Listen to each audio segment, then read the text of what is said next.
पढ़ने लिखने में बहुत आसान है, लेकिन मोहब्बत को निभाने में पसीना छूटता है। इमारत शरिया के एक बुलावे पर पूरे बिहार, पूरे बंगाल, पूरे उड़ीसा, पूरे झारखंड के कोने कोने से आए हुए अपने हमउम्र साथियों को, अपने बुजुर्गों को सलाम करता हूं। अगली थोड़ी देर आपसे मुखातिब रहना चाहता हूं। दिल्ली में बैठी हुई सरकार एक बिल लेकर के आई है, कमिटमेंट एक्ट।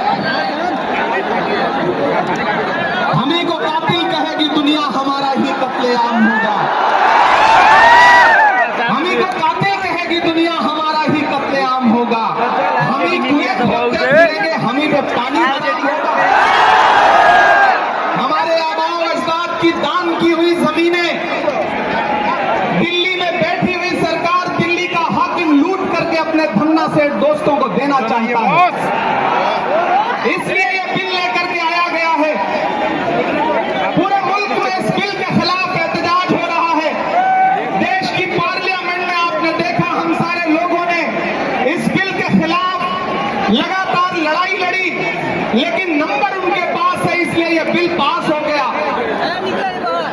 अब लड़ाई सड़कों पर लड़नी है।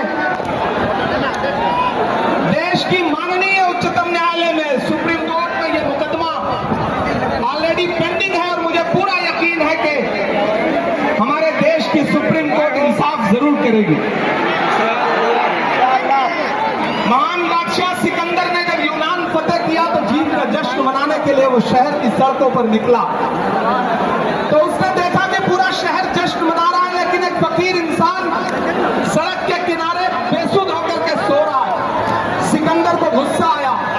सिकंदर अपने घोड़े से उतरा और उस सोते हुए फकीर के पास पहुंच करके गुस्से में उसे जोर की एक लात मारी और लात मार के कहा कि क्यों रे फकीर, मैंने शहर जीत लिया, शहर जश्न मना रहा है और तू सो रहा है। तो उस फकीर ने उन्हीं आंखों से सिकंदर की तरफ देखा और देख करके कहा कि शहर फतेह करना बादशाहों का काम है, लेकिन लात मारना गधे का काम है। पिछले 11 साल में इस सरकार ने आवाम को सिर्फ और सिर्फ लात मारने का काम किया है, और अब ये बिल लेकर के आए हैं और उन्हें लगता है कि आप खामोशी के साथ उनके हर जुल्म और सितम को बर्दाश्त कर लेंगे। हमें पता है नहीं